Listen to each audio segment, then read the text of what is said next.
watching Kashif Times. ने एक army बनाई है लोगों की मदद के लिए, उसके बारे में सबसे पहले बताइए। देखिए, मजलिस ने आर्मी बनाई, इसका नाम है मजलिस आर्मी। जिस तरीके से महाराष्ट्र के अंदर मुसलमानों के ऊपर, दलितों के ऊपर, गौर गरीबों के ऊपर ये जो हेट क्राइम चालू है, उनके ऊपर जो जुल्म हो रहा है, रात दिन ये जुल्म बढ़ते जा रहा है। यहाँ की महायुति सरकार ऐसे लोगों को सपोर्ट कर रही है कि वो ऐसे क्राइम को एनकरेज कर रही है, ना कि उसके ऊपर कोई लॉ एंड ऑर्डर बनाया जा रहा है, ना कोई उनके ऊपर कायदे कानून लगाए जा रहे हैं। अगर वो गिरफ्तार भी होते हैं तो एक दिन में उनको जमानत मिल जाती है। हम उनके खिलाफ नहीं जा रहे हैं, सरकार को जो करना है वो करे, पर जो गरीब जिनके ऊपर ये जुल्म हो रहा है उनकी मदद के लिए हमने एक आर्मी खड़ी की है। वो आर्मी उनके साथ खड़ी रहेगी, उनको मदद करेगी। भले उनको मदद करने के लिए हॉस्पिटल की मदद हो, आर्थिक मदद हो, या कोई पुलिस स्टेशन में कंप्लेन करने की मदद हो, कम से कम वो जिसके ऊपर जुल्म हुआ है वो अपने आप को अकेला महसूस ना करे। इसके लिए हमने ये मजलिस आर्मी का संगठन को खड़ा किया है। मजलिस आर्मी जो काम करने के लिए आपने बनाई है, उसकी क्या गारंटी होगी? क्या वो जो अस्पताल के लिए कोई मदद मांगने आएगा तो उसको मदद मिलेगी, कोई और चीज के लिए आएगा तो उसको मदद मिलेगी? क्या कोई प्रॉपर इसकी योजना आपने बनाई? देखिए, इसकी योजना हम बना रहे हैं। इसके अंदर हम एक नंबर भी जारी करेंगे, जिस नंबर के ऊपर आप कॉल करके मजलिस आर्मी के लोगों को आप इन्फॉर्म कर सकते हो कि कहीं किसी के ऊपर कोई जुल्म हुआ है या किसी को अर्जेंसी है किसी भी चीज़ की।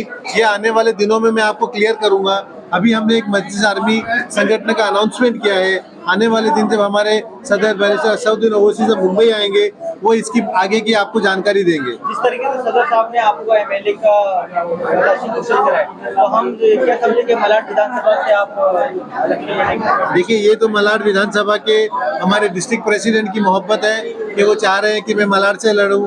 ऐसे ही हमारी मोहब्बत भाईकला से भी लोगों ने जाहिर की है, साइन कोलीवाड़ा से भी लोगों ने जाहिर की है, और हमारे वर्सोवा के लोगों ने भी जाहिर की है। बट ये पूरे का पूरा हमारे सदर बैरिस्टर असदुद्दीन ओवैसी साहब के ऊपर, उनको कहाँ से मुझे लड़ाना है, ये नहीं लड़ाना है। जो भी डिसीजन है ये उनका डिसीजन होगा।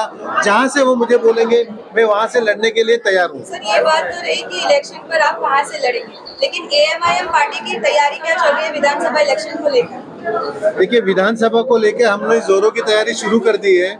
कल ही हमने एक प्रेस कॉन्फ्रेंस के अंदर 18 विधानसभा क्षेत्रों के अंदर हमने हमारे इंचार्ज अपॉइंट किए हैं। वो इंचार्ज अपने अपने कार्यभार आज से संभालना चालू कर दिए हैं। वो हर एक क्षेत्र में जाएंगे, वहाँ के तालुका, वहाँ के डिस्ट्रिक्ट, वहाँ के बाकी के जो वार्ड अध्यक्ष हैं उनसे मीटिंग करेंगे, और मीटिंग करके समीक्षा करेंगे कि इस क्षेत्र के अंदर, इस विधानसभा में हमें चुनाव लड़ना चाहिए या नहीं लड़ना चाहिए, लड़ना चाहिए तो और कितनी ताकत हमें यहाँ पे खड़ी करनी है। इन सारी चीज़ों की समीक्षा करके आने वाले 15 दिन में हम फिर से एक बैठक करेंगे, और उस बैठक में तय करेंगे कि कितनी सीटों को हमें मुंबई में लड़ना है। नशे को लेकर एमआईएम हमेशा विरोध प्रदर्शन करती चली आई है, लेकिन नशा जो है मालूनी क्षेत्र से खत्म नहीं होता है। इसके लिए क्या है? देखिए, उसके लिए यहाँ की सरकार जिम्मेदार है, यहाँ के आमदार जिम्मेदार है जो इन लोगों को संरक्षण दे रहे हैं। मजलिस का काम है आवाज उठाना, और मजलिस बड़ी ईमानदारी से अपना काम करती है। इम्तियाज जलील साहब ने कहा था जब यहाँ पर आए थे 27 फरवरी को, क्या हम कुछ दिनों में यहाँ पर बहुत बड़ा भव्य मोर्चा निकालेंगे, लेकिन वो भव्य मोर्चा इम्तियाज जलील साहब आए थे, उसमें क्या करेंगे? देखिए, अभी इसका जवाब जब इम्तियाज जलील साहब मलाड में आएंगे तो आपको उनसे ही लेना चाहिए, क्योंकि आप अध्यक्ष मुंबई के, मालूनी क्षेत्र मुंबई में आता है, इसकी खबर आपको? बिल्कुल होनी चाहिए, बिल्कुल होनी चाहिए। और आने वाले दिन में आप देखोगे कि मलाड मालोनी के अंदर ही नहीं, हम पूरी मुंबई के अंदर नशा मुक्त मुंबई का हम आंदोलन चालू करने वाले हैं, और उसमें मलाड भी आता है। तो हर क्षेत्र में जहाँ से नशा के काम चल रहे हैं वहाँ पे हम बड़े आंदोलन लेने की तैयारी कर रहे हैं। सर, और पार्टी में आपने काम किया है, लेकिन इस एमआईएम में ज्वाइन किया तो आपने क्या समझ के ज्वाइन किया है? आपको क्या खूबी? देखिए, मैंने एमएनएस में भी काम किया है, 2 बार उसमें चुनाव भी लड़ा है। 2009-2014 के अंदर एमएनएस से चुनाव लड़ा है। मैंने कांग्रेस में 10 साल दिए। बट कहीं ना कहीं मुझे लगा है कि इन सारी पार्टियों में मुसलमानों को ठगा जा रहा है। उनको वहाँ पे सिर्फ एक कैडर के तौर पे लिया जा रहा है, वहाँ पे लीडर के तौर पे इनको नहीं लिया जा रहा है। जब बात आती है लीडरशिप की जब बात आती है टिकट देने की तो इनको दरकिनार कर दिया जाता है और ऐसे लोगों को टिकट दे देते हैं जो 3 बार हार चुके हैं, जिनकी उम्र 70-80 साल के ऊपर हो गई है, बावजूद उनके कि वो कोई काम नहीं कर रहे हैं, नहीं कोई पब्लिक लाइफ में है, फिर भी उनको टिकट दे दिया जाता है, ना कि किसी एक जिम्मेदार मुसलमान को देना चाहिए। सर आने वाले चुनाव में आपकी पार्टी क्या इंडिया गठबंधन में मतलब हिस्सा लेगी? देखिए, ये आपने अच्छा सवाल पूछा है। हम लोगों ने महाविकास आघाड़ी के पास हमारे महाराष्ट्र के अध्यक्ष इम्तियाज जलील साहब ने ये पैरवी की है। उन्होंने ये पेशकश की है कि आप बीजेपी को हराना चाहते हो और एमआईएम भी बीजेपी को हराना चाहती है, तो क्यों नहीं हम आपस में एक सलाह मशवरा कर ले, एक साठगांठ कर ले और हम महाविकास आघाड़ी की युति में आके इस चुनाव को लड़ना चाहते हैं। हमने अपनी पेशकश कर दी है, अब ये उनके ऊपर है कि वो इस बात को किस तरीके से लेते हैं। वो अभी हम उनका काउंटर ऑफर की तैयारी कर रहे हैं। सर नीतीश राणे ने जो भड़काऊ बयान दिया उसके बारे में आपकी पार्टी क्या कर रही है? हमारी ही पार्टी कर रही है जो भी कुछ कर रही है, बाकी तो कोई पार्टी कर नहीं रही है। सभी लोगों को सांप सूंघ गया है, सब अपने अपने घर में बैठे हुए हैं, भले ही वो मुसलमान क्यों ना हो, भले दलित क्यों ना हो, कोई भी हो, लेकिन महाविकास आघाड़ी सिर्फ मुसलमानों के वोट लेने के लिए आती है उनसे, लेकिन उनके कोई भी सुख दुख में कभी खड़ी नहीं होती है। मुसलमानों को लग रहा है कि वो ठगे जा रहे हैं, इस महाविकास आघाड़ी उनके वोट ले रही है, लेकिन उनके जब मुद्दे आते हैं उनके लिए वो कभी भी स्टैंड नहीं लेती है। सर अभी तक अरेस्ट क्यों नहीं है नितिन? देखिए, उसके लिए हम लोग 23 तारीख को तिरंगा रैली निकाल रहे हैं, औरंगाबाद से मुंबई तक हम लेके आ रहे हैं। एमआईएम पार्टी ने पूरी कोशिश करके पूरे महाराष्ट्र के अंदर रामगिरी महाराज के खिलाफ 60 एफआईआर दर्ज कर दी है। नीतीश राणे के खिलाफ भी हम लोगों ने बहुत सारे एफआईआर दर्ज की है। अब ये तो हमारा काम है एफआईआर दर्ज करना, ये तो लॉ एंड ऑर्डर का काम है, पुलिस का काम है कि उनको गिरफ्तार करें, उनको सजा दें।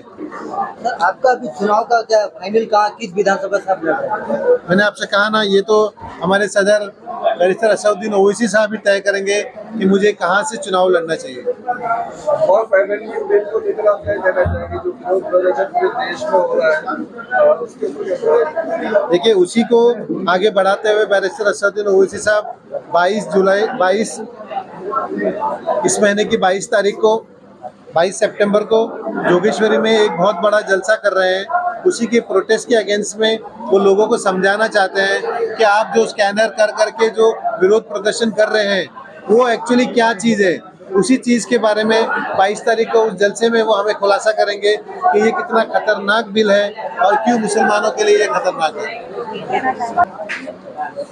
देखिए, इलेक्शन को लेके जो चर्चा होता है आपको तो पता होगा, जैसे इलेक्शन का माहौल बनता है ये चर्चाएं शुरू हो जाती है, लेकिन ये चर्चाओं में जो आवाम का जो फैसला सबसे बड़ा होता है, क्योंकि आवाम जो होती है वो वोट डालती है और हमारे सदर जनाब बैरिस्टर असदुद्दीन ओवैसी साहब ये फैसला करेंगे और हमारे मुंबई के सदर रईस लश्करिया साहब के अंतर्गत ये पूरा इलेक्शन का पीरियड होगा।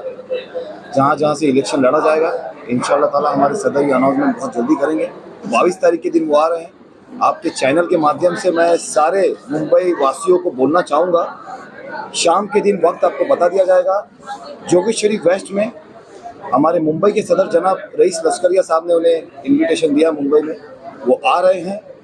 आप तमामी जितने भी उनके एमआईएम को चाहने वाले हैं, मजलिस को चाहने वाले हैं, जो मोहब्बत रखते हैं हमारे बैरिस्टर जनाब असदुद्दीन ओवैसी साहब के, उस सब आइए शाम को और ये जलसे में शामिल होकर इस जलसे को कामयाब बनाइए, क्योंकि ये जलसे में सिर्फ तकरीर नहीं होगी, ये जलसे से बहुत कुछ आपको सीखने को मिलेगा, आपको पता चलेगा, वक्फ अमेंडमेंट बिल के बारे में पता चलेगा, इसलिए आपको आना बहुत जरूरी है। वैसे एक गुप्त बात है कि आपके मुंबई अध्यक्ष जो रईस लश्करिया जी है उनका तो टिकट फाइनल हो गया है, ये बहुत सार्वजनिक बात है, लेकिन आपका विधानसभा मतलब ये मुंबई में कितनी सीट लड़ी जा रही है आपके एमआईएम से? देखिए, 8 ऑब्जर्वर तो अनाउंसमेंट कर दिया, 18 अनाउंसमेंट अभी किया है हमारे मुंबई के सदर साहब ने, रईस सिर्फ एक चेहरा दिख रहा है, बाकी का चेहरा नहीं मालूम पड़ा। देखिए, ये अभी हमारे सदर साहब मुंबई में आ रहे हैं और बहुत जल्द आप तमामी हजरात को मालूम पड़ जाएगा कि कहाँ से नहीं लड़ाना है और कहाँ से लड़ाना है, ये बहुत जल्दी आपके सामने आ जाएगी। नासिर जी, अभी रईस जी ने अपने स्पीच में एक बात कही थी कि जो ऑब्जर्वेशन में उन्होंने बताया है जिन लोगों को, उनमें आपका एक नाम लिया गया है, इस पर आप क्या कहना चाहेंगे? देखिए, मैं उनका शुक्रिया अदा करता हूँ, उन्होंने वो चीज़ बड़ी जिम्मेदारी है और इंशाअल्लाह ताला वो बाखूबी मैं निभाऊंगा, अल्लाह ने चाहा तो। और वहाँ के जो भी हालात है, जो लोग नहीं जुड़े हुए, जो लोग नाराज है, मैं इंशाल्लाह ताला उन सभी को समेट के रईस लश्करिया साहब के सामने लाके खड़ा कर दूंगा। पार्टी ने आपको जनता के प्रति क्या क्या काम दिया है, क्या क्या जिम्मेदारी दी है जनता के? जनता के प्रति मैं आपको बता ही रहा था अभी कि जनता में जो लोग नाराज है या जो लोग MIM से जो दूर है, उन सबको करीब लाना है और ज़्यादा से ज़्यादा डोर टू डोर कैंपेनिंग करना है। उनको बताना है कि आपके बीच में हमारे जनाब बैरिस्टर असदुद्दीन ओवैसी साहब ने क्या क्या काम किया है, क्या क्या पैगाम दिया है, और संसद में सबसे ज़्यादा आवाज़ उठाई है तो हमारे मुस्लिम समाज की उठाई है, उसके बाद दलित समाज की उठाई है।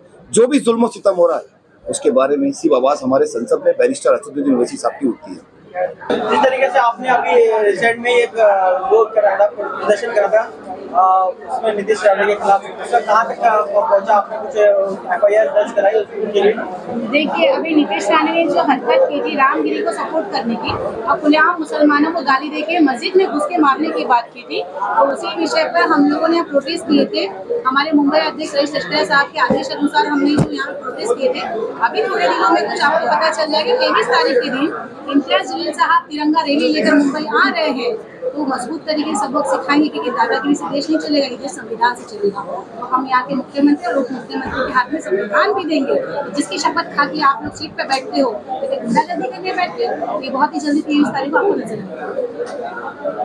जैसे जैसे इलेक्शन नजदीक आ रहे हैं, वैसे वैसे हिंदू मुस्लिम की कुछ खीर गर्म हो रही है, उसके लिए क्या कहना चाहिए? देखिए, आपकी न्यूज़ के माध्यम से मैं बता दूं कि हिंदू मुस्लिम करने वाले कोई और नहीं, ये हमारे ही बीच में जो जीत के गए हैं भारतीय जनता पार्टी के नेता हैं, उन लोगों ने नफरती माहौल पैदा कर दिया है। क्योंकि आप देख रहे हैं कि विकास के नाम पर उनके पास बोलने के लिए कोई चीज़ नहीं है, डेवलपमेंट उन्होंने किया नहीं, कोई भी चीज़ उन्होंने सबका साथ, सबका विकास, सबका विश्वास ना, ऐसा कुछ भी नहीं किया है। अब ये सवाल जब जनता उठाएगी, उसके लिए उन्होंने जनता को बहकाना शुरू कर दिया है, हिंदू मुसलमान करना शुरू कर दिया है, नफरती माहौल पैदा कर दिया है। मैं एक सवाल आपसे और पूछना था, रिजवान साहब, जिस तरीके से अक्सर आप MIM में हमेशा आगे रहते हैं, तो हम क्या उम्मीद करें कि आप कहाँ से MLA पद के दावेदार आपको पार्टी? देखिए, ऐसा है कि मजलिस इत्तेहादुल मुस्लिमीन की जो जिम्मेदारी जब से मिली है, जब से हम काम कर रहे हैं, आगे रहते हैं, और ओवैसी साहब का साथ हमारे साथ है, अभी रईस साहब का साथ हमारे साथ है, हम आगे रहते रहेंगे। और रही बात इलेक्शन की, तो आला कमान फैसला करे, और वही हमारे मुंबई अध्यक्ष फैसला करेंगे, जैसा हमारी पार्टी का आदेश होगा। सराखों पे सब कुछ। खलीफा जी, इस तरीके से आप पार्टी में हमेशा रहते हैं, तो क्या उम्मीद करी जाए कि यहाँ से आपको नगर सेवक का चुनाव लड़ेंगे? जी देखिए, नगर सेवक तो लड़ने की बात बनती नहीं, क्योंकि मेरे 4 बच्चे हैं। तो रही बात, हम अभी जो है MLA इलेक्शन की बात करेंगे, जो अभी सामने है हमारे। और MLA इलेक्शन में मैंने रईस लश्करिया साहब का नाम इसलिए लिया क्योंकि यहाँ के जो MLA है वो जनता के लिए कुछ काम नहीं की। और रईस लश्करिया साहब का आपको बैकग्राउंड का पता ही है, डेवलपर है।